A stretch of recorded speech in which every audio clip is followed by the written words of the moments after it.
Good evening, beloved brethren and friends, and all the viewers na ngayon ay sa biyaya ng Panginoon talagang sumasama sa atin sa pag-aaral ng salita ng Diyos. Hindi po opinyon ng kung sinong tao ang pinag-uusapan po natin dito. Hindi po doktrina ng relihiyon o organisasyon, mga kapatid. Kundi ito po ay salita ng Diyos. Katunayan nga, sinisiri po natin ang pag-aaral at narito tayo ngayon sa aklat na ipinasulat ng Diyos kay Apostol Pablo sa mga taga-Roma. So, mahalagang basahin po ninyo yan. 16 chapters lang po yan. So, 2 linggo, 3 linggo, tapos po ninyo yan. At siyempre, kung may katanungan po kayo, baka naman maaari nating sagutin yan, itanong po ninyo. So ito po inyong abang lingkod. And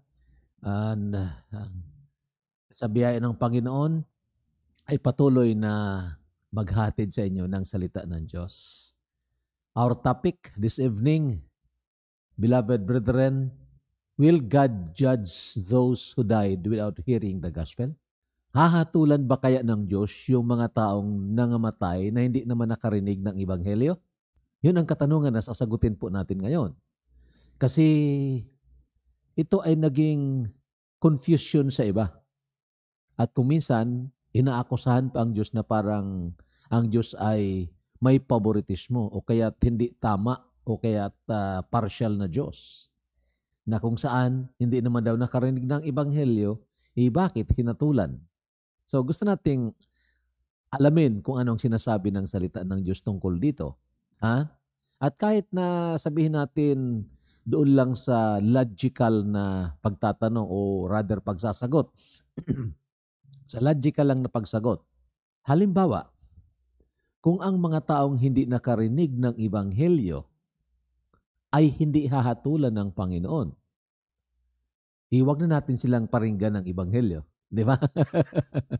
wag na tayong pumunta doon sa mga lugar na kung saan hindi pa sila nakakilala sa tunay at buhay na Diyos, wala silang kaalaman tungkol sa Biblia, wala silang kaalaman tungkol sa ginawa ni Kristo doon sa krus ng Kalbaryo. Kung hindi naman talaga sila hahatulan, kundi na automatic sila maliligtas, huwag na nating puntahan doon. Di ba? Di ba? Kasi kung makarinig sila, baka hindi pa nila tanggapin ang Ebanghelyo mapapahamak sila. Kung hindi sila mapapahamak, kung hindi sila makarinig ng Ebanghelyo, ay huwag na tayong pumunta doon. Di ba? So logic lang po yun.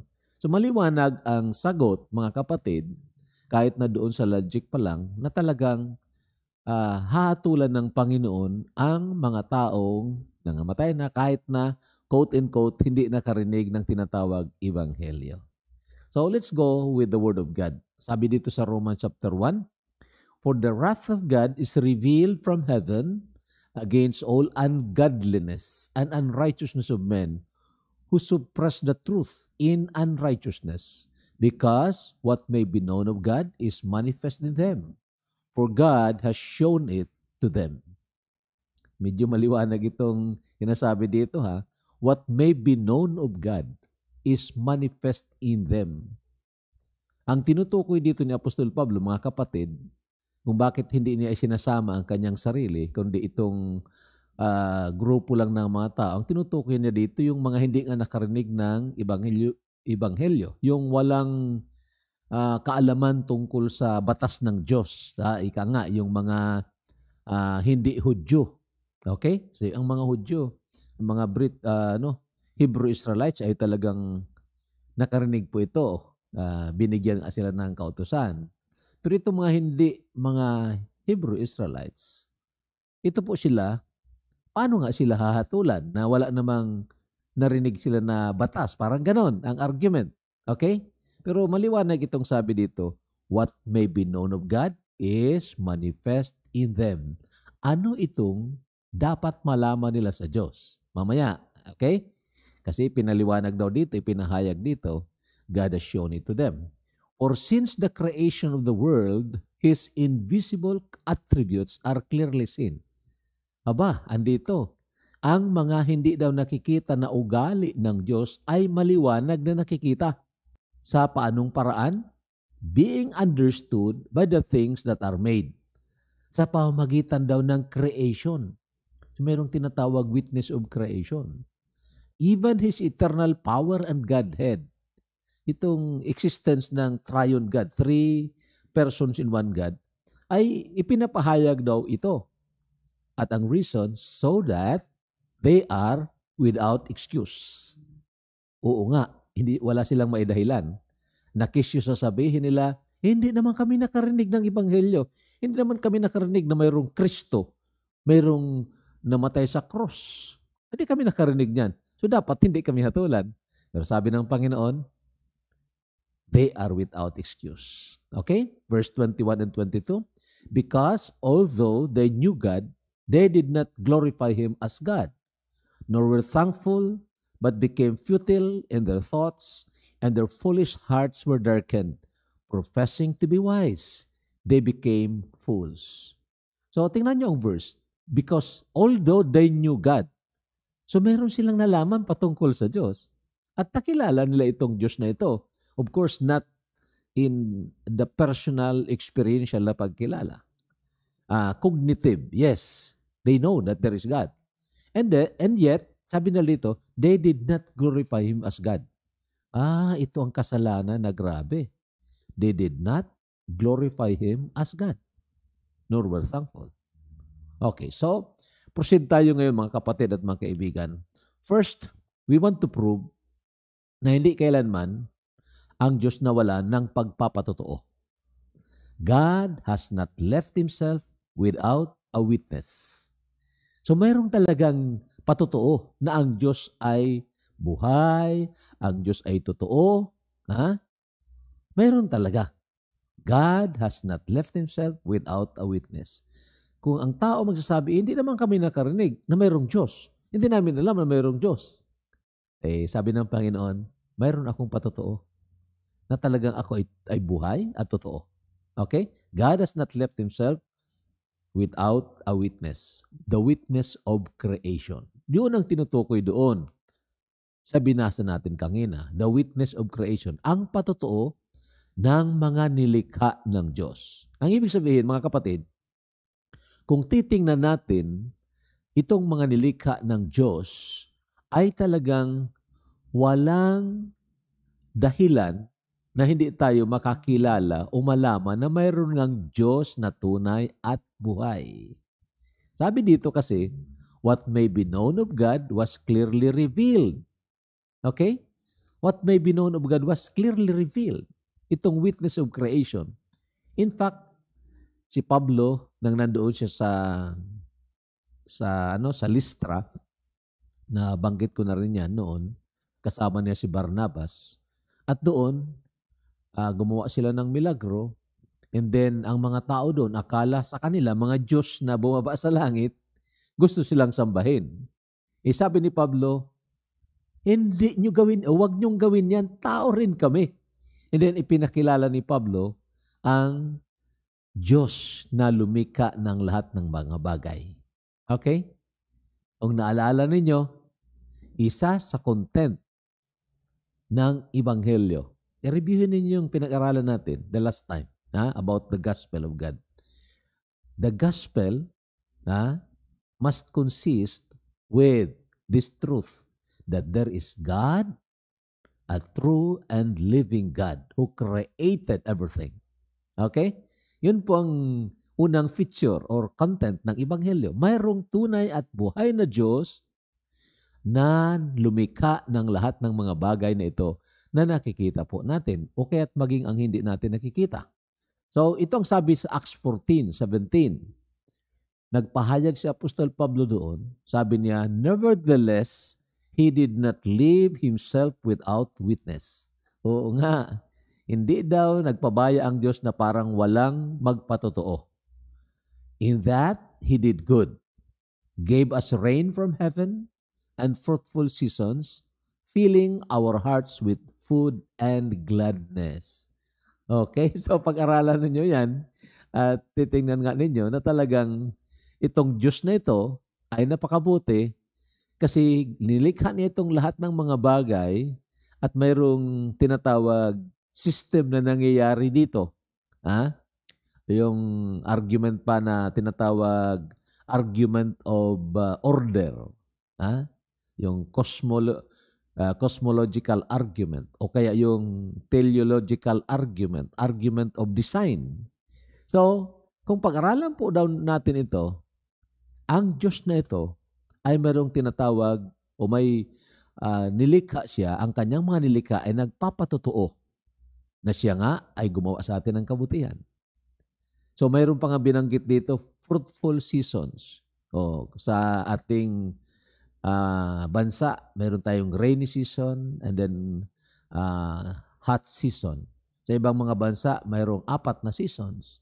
At ito'y order na nagbabalik-balik sila. Hindi pa tsamba-tsamba. Talagang mayroong tinatawag na order of that seasons. Filling our hearts with food and gladness. Ganon din ang sinasabi sa Romans chapter 1, verses 18 and 19, na binasa na po natin. Nasabi nga dyan, because what may be known of God is manifest in them, for God has shown it to them. Ang mga dapat malaman sa Diyos ay ipinahayag sa atin. Mismo ang Diyos ang nagpahayag niyan. God shows it to them sa pamamagitan ng kanyang creation. At itong sabi ng verse 20, we are without excuse kasi since the creation of the world, His invisible attributes are clearly seen. Tandaan po ninyo yan, clearly seen. Hindi po malabo. Ipinahayag talaga na mayroong tunay, buhay na Diyos na lumikha ng lahat ng mga bagay na ito. Even His eternal Godhead, invisible attributes and eternal Godhead, so that they are or we are without excuse. So itong ating na natin mga kapatid, kunti lang ito sa mga tatawagin nating invisible attributes na ipinakita ng Panginoon in His creation. Okay? His invisible attributes. Itong ugali. Ang ibig sabihin ng attributes, yung talagang naturalesa na nandyan sa Diyos. Basta sinabi Diyos, ito talaga siya. Okay? The number 1 is, He is majestically powerful. Siya ay kahanga-hanga sa kanyang kapangyarihan. Hindi ba humahanga tayo sa makapangyarihan? At makapangyarihan na mabuti, hindi makapangyarihan na nagpapang-api. Di ba? He is majestically powerful. Okay, subukan natin ng isang example. Ito lang po na water cycle. Alam natin ang water cycle, di ba? Pinag-aralan natin yan. So, mayroong tubig, mayroong araw, at sa init ng araw, ang tubig sa mga karagatan, ang tubig sa mga balon, ang tubig sa mga oceans, ang tubig sa mga ilog, dahil sa init, ito ay nag-i-evaporate. Okay? Nag-i-evaporate. Pagkatapos, pag-evaporate nito, akyat siya doon in form of water vapor, and then doon, mayroon namang dadaanan siya na mga processes doon. Mayroong tinatawag sublimation, condensation, and then maya-maya, babalik naman dito in the form of rain or snow, precipitation, tinatawag nila. So ito, makikita natin, mga kapatid, ang purpose nito ay upang gawin ang hindi natin kayang gawin. Ano itong hindi natin kayang gawin? Halimbawa, subukan natin na wala nitong evaporation, pero kailangan nating mabuhay itong mga pananim. So, kailangan nating diligin ang mga pananim. Di po ba? So, anong gagamitin nating pandilig? Saan tayo kukuha ng tubig? Of course, maraming tubig. Maraming tubig. 2/3 of the earth is water. 1/3 is land. So, maraming tubig nga. Ngayon, kukuha tayo ng tubig. Saan tayo kukuha? Sa dagat? Naku, hindi naman pwede. Kasi may asin. Mamatay yung mga pananim natin. Di ba? O kahit na sabihin natin, pwede yung sa dagat. O kaya ang mga sa ilog, mga sa lawa. Okay, magamit natin ito. Sino ang magdadala niyan sa mga kabundukan upang doon idilig niya sa mga kakahuyan doon, sa mga pananim doon? Sino? Ilang tao kaya? Anong gagamitin? Gamit tayo ng mga helicopters. Ilang helicopters yun? Naubos na ang mga fuel natin. Ubos na yung tao sa pagtrabaho para araw-araw diligin itong mga pananim, diligin itong mga kabundukan sa pamamagitan ng mga helicopters, mga airplanes o kung ano. Ubos na fuel natin. Hindi pa rin natin magampanan na talagang panatilihin ang paglago at pamumunga ng mga pananim na yan. Diba? It's impossible for man to do that. But napakadali lang ng Panginoon. Mayroong init, the principle of heat, and then, yun nga, nag-evaporate, and then may ginamit siya na ang cold, principle of cold.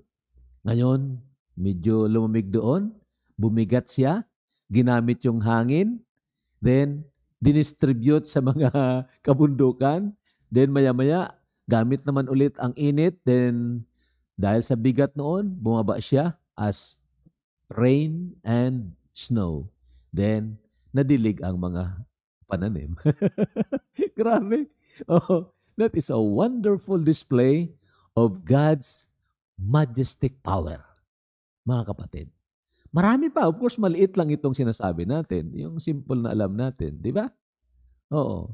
Ito ngayon, basahin natin ng mga talata. Sabi ng Psalms 135, verse 6, whatever the Lord pleases, He does. In heaven and on earth. In the seas, in all deep places. Ano man daw naisin o ikinagagalak ng Diyos na gawin, ginagawa niya ito sa langit, ginagawa niya sa lupa, sa mga dagat at sa kalaliman ng mga lugar. Grabe. Meron bang ganyan? Pwede ba ang lahat mong iisipin ay maaari mong gawin? Hindi. Tao lang tayo. Pero itong Diyos na ito, na makapangyarihan, ang Diyos na ito na kahanga-hanga ang kanyang kapangyarihan, dinidisplay na yan sa pamagitan ng kanyang creation. In fact, sabi niya sa verse 7, He causes the vapors to ascend from the edge of the earth. Sino nag-cause ng evaporation? Ang Diyos. Grabe, mga kapatid? Kaya just observing the creation at itong mga processes na nakikita natin, na pag-aaralan natin, dapat ang tao, kasabihin niya agad, ang galing talaga ng Diyos. Ang galing talaga niya. Ang hindi kayang gawin ng mga tao, kahit na sabayang gawin nila yan, united sila sa paggawa niyan, hindi nila kayang gawin. Ito, simple lang ang paggawa ng Panginoon. Just the water cycle. Okay? He makes lightning for the rain. He brings the wind out of his treasures. Yan ang mga gamit ng Panginoon. Kaya niyong lumika ng hangin? Of course not. Kaya niyong gumawa ng ulan? Itong mga, anong tawag dito? Yung mga nagpapaulan baga gamit ang salt. Okay? Artificial rain, tawag nila. But they cannot make water out of nothing. Okay? So, display of His wisdom. So, display of His power, display of His wisdom.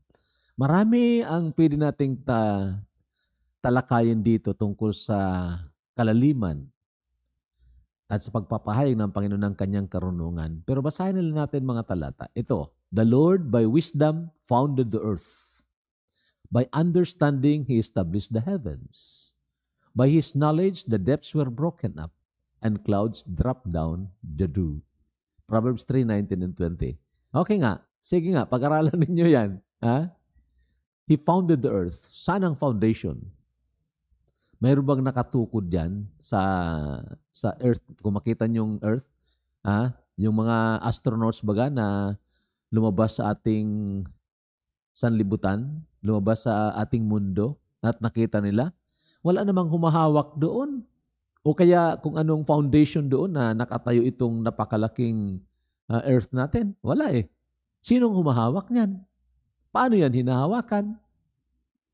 Kahit nang itong gravitational pull, hanggang ngayon, strange pa yan sa atin. Bakit ganyan di ba? O nga, may gravity ang lahat ng mga planeta. May gravity rin ang sun, ang moon, may gravity. Bakit hindi sila nagko-collapse with each other? Di ba? Sino ang humahawak sa kanila? Of course, maliwanag ang sabi ng Bible, ang Diyos upholds everything. He upholds everything that He has created. So mga kapatid, anong klaseng wisdom yan?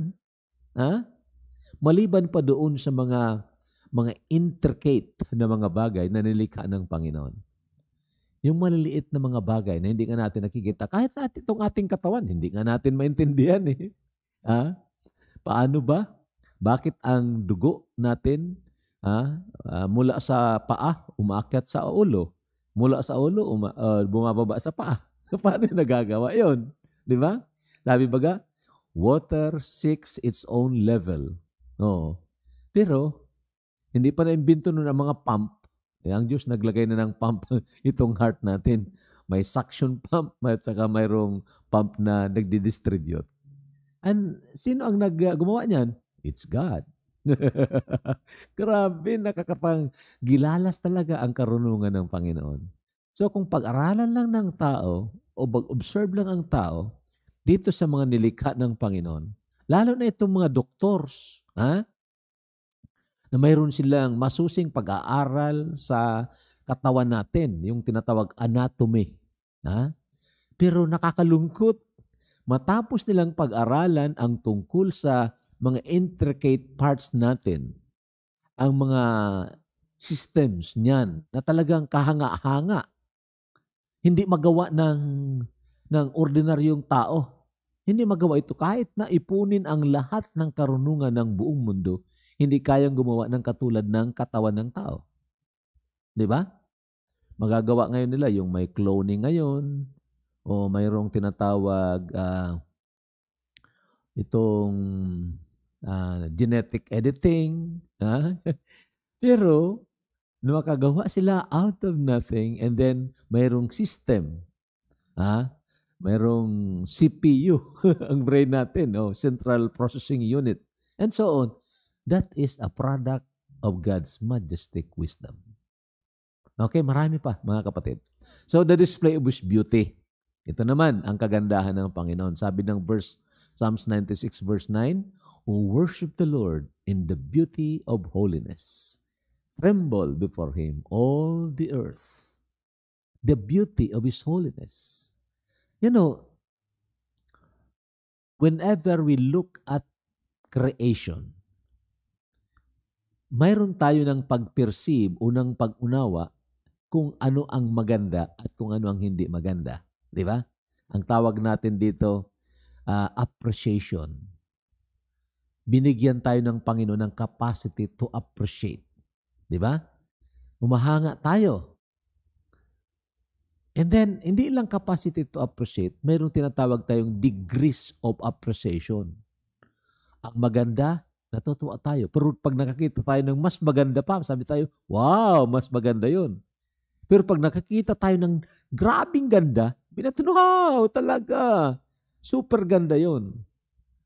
At yun nga, mga kapatid, dahil ang nilikha ng Diyos na nakikita natin ngayon ay nag-eksakto sa kanyang disenyo sa atin na kung ano ang mga bagay na maganda, humahanga tayo. Ang hindi maganda, hindi tayo humahanga. Something like that. Okay? So ngayon, itong creation, actually, nagtuturo ito sa atin na kung maganda, kung humahanga tayo sa design, then dapat mas magaling ang designer. Di ba? Sabi ko baga sa inyo, halimbawa magaling ka mag-drawing at gumawa ka ng napakagandang drawing. Ngayon, dinisplay mo yun. Dumating ang mga tao. Ano ang gagawin ng tao? Palakpakan kaya nila ang drawing? Sabihin nila, palakpakan natin itong drawing. Ang galing talaga ng drawing. Hindi po, di ba? Magtatanong sila, sino mang gawa nito? Kung mayroong pangalan ka doon, aba, ito palang gumawa. Ang galing ng gumawa. Di ba? So ang drawing ay nagpapakita na mayroong magaling, mayroong mas maganda pa kaysa drawing. At yun nga ang lumikha o ang gumawa. Now, ang Diyos, itong lahat ng nakikita natin na kabutihan, mga kapatid, na nakikita natin mayroong disenyo, mayroong beauty. So, nagpapakita ito sa atin na ang gumawa niyan ay mas maganda kaysa lahat. So, dapat siyang hinahangaan natin, di ba? Hindi yung mga ginawa, kundi ang gumawa ang hinahangaan natin. In the first place, that is God's purpose why He created all things. He created all things for His glory and of course for our good. Okay?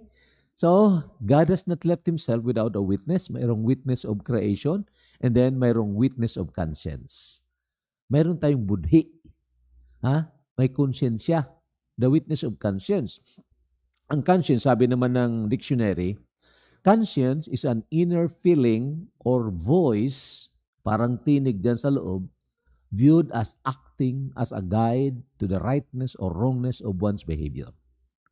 Ang konsensya daw, nandiyan sa loob natin, ay parang pakiramdam o kaya boses na nagsasabi, mali yung ginawa mo. Tama yung ginawa mo. Di ba? Ganon yun. Ganon daw ang konsensya. At sabi ng Bible, ganon din ang sinasabi sa Romans chapter 2. Okay? Ito ang sabi, for when Gentiles, yung hindi mga Hudyo, who do not have the law, by nature do the things in the law, these, although not having the law, are a law to themselves. In verse 15, who should the work of the law written in their hearts. Mayroong batas daw na nakasulat sa puso ng mga Gentiles, sa atin. Okay? Their conscience also bearing witness. Mayroong nagpapatotoo. And between themselves, their thoughts accusing or else excusing them. So, mayroon tayong budhi. Nasabi pa nga ng isang nagsalita, kung makapagtago ka sa lahat ng tao, mayroong maliban sa Diyos, sabi na mayroong hindi mo pwedeng mataguan ang iyong budhi. Hindi ka makatago. Susuritin ka ng iyong budhi. Of course, habang ang conscience natin ay medyo malambot pa, yun. Kaya nga may mga taong, mga criminal baga, either accidentally or not, hindi sila makatulog dahil sinusurot sila ng kanilang budhi, maya-maya, yun. Wala namang ebidensya sana, pero yun, nag-confess siya sa kanyang krimen. Dahil ang konsyensya niya nagsasabi, mali yung kanyang ginawa. So, these are witnesses na sinasabi ng pen. Witness of creation and the witness of conscience. Hindi nga tayo makakaiwas. Kaya, anong sagot doon sa will God judge those who died without hearing the law? Yes, God will judge because my witness, the witness of conscience, and the witness of creation. Pero anong naging response ng tao? Anong naging response ng tao dito sa pagpapahayag ng Diyos ng kanyang sarili sa pamamagitan ng creation at sa pamamagitan ng conscience? Ano ang response ng tao? Ito po ang response ng tao, they did not glorify God. Hindi nila niluwalhati ang Diyos. Meaning, hindi nila hinangaan ang Diyos. Hindi nila inilagay sa first place sa buhay nila ang Diyos na ito. O kaya sa isang pagsasalita pa, hindi nila minahal ang Diyos na talagang kaibig-ibig, sa halip mas minahal nila ang nilikha kaysa nilikha. Okay? Mas sinamba nila ang lumikha, or rather, ang nilikha kaysa lumikha. At ito'y nakakapangilabot na kasalanan, mga kapatid. Dito, guilty ang lahat ng tao. Yun ang ibig sabihin ng Romans 3:23. For all have sinned and fall short of the glory of God. Ang all doon, ang mga Gentile people, yung mga hindi Hudyo, hindi mga kasama doon sa binigyan ng batas, at maging ang mga Hudyo, we'll study that also, na bagamat sila ay binigyan ng batas, pero sila rin, hindi niluwalhati ang Diyos, all have sinned and fall short of the glory of God. At ito, mga kapatid, ang nangyari, they worship the creations rather than the Creator. Sa halip na sambahin nila ang kahanga-hanga na Diyos na ipinapahayag ang kanyang kapangyarihan, ang kanyang katalinuhan, at ang kanyang kagandahan sa pamagitan ng kanyang creation. Sa halip na sambahin nila ang Diyos na ito, ang ginawa nila, sinamba nila ang creatures more than the Creator. At ito, mga kapatid, is a great insult to God. Napakalaking insulto ito sa Diyos. Tatanong kayo, bakit naman? Bakit naman po napakalaking insulto? Ganito nga mga kapatid, siya ang lumikha ng lahat ng bagay. At ang kanyang mga nilikha, nai-enjoy natin. Kaya tayo kumakain ngayon dahil lumikha siya ng clouds, lumikha siya ng hangin, lumikha siya ng ulan, and so on. Kaya't ito, tumutubo ang mga pananim, nabubuhay ang mga hayop, kumakain tayo. Ngayon, mas hinahangaan natin itong nilikha kaysa Diyos na lumikha.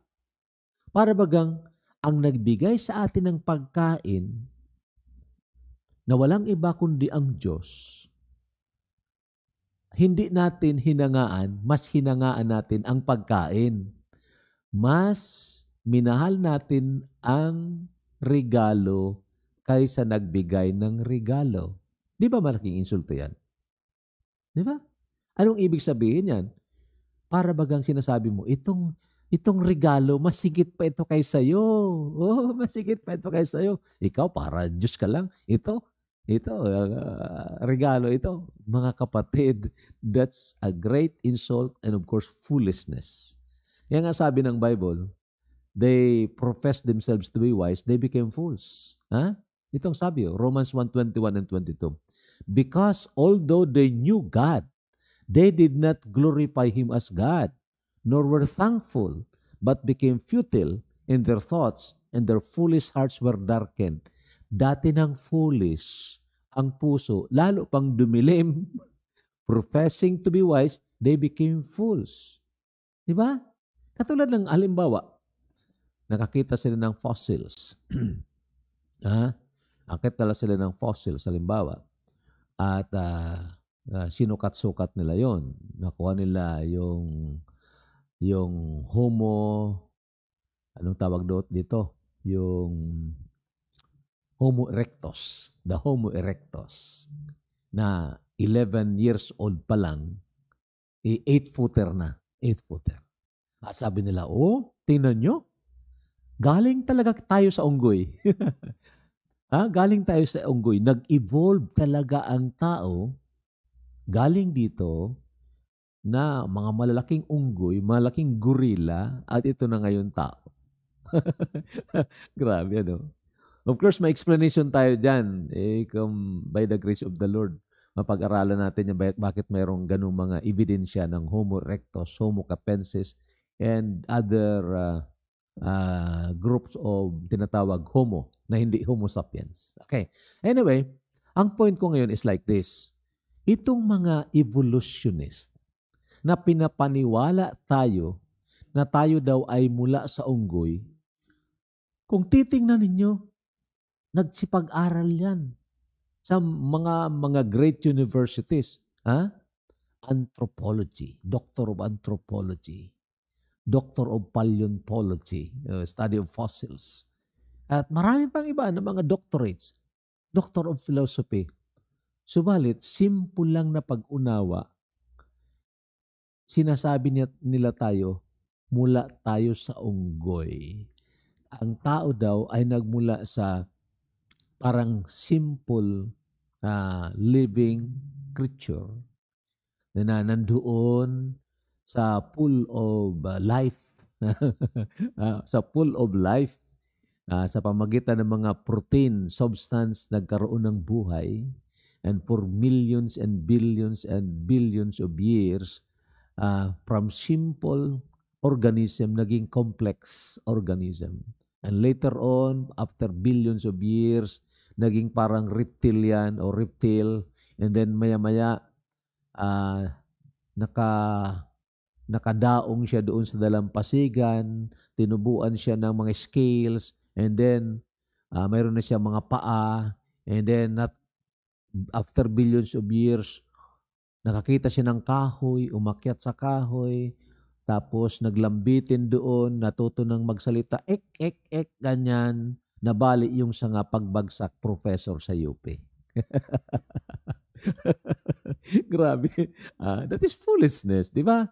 But they made us to believe like that.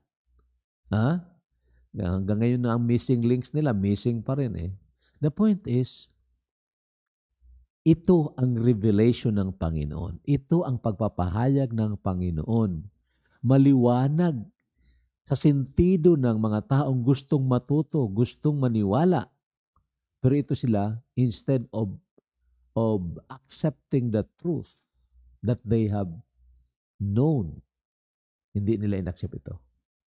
Sa halip, they worship the Creator more than the Creator. Sabi ng verse 25, "We exchange the truth of God for the lie and worship and serve the creature rather than the Creator, who is blessed forever. Amen."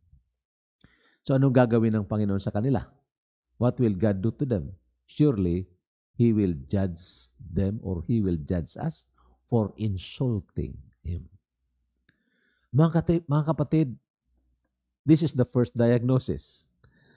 Parang ang Diyos, nilalagay tayo sa probing instrument, dinadiagnose tayo, at sa diagnosis niya sa mga taong hindi nakarinig ng Ebanghelyo, quote-unquote, sa mga taong hindi na nabigyan o nakaalam ng batas, sabi ng Panginoon, you are without excuse.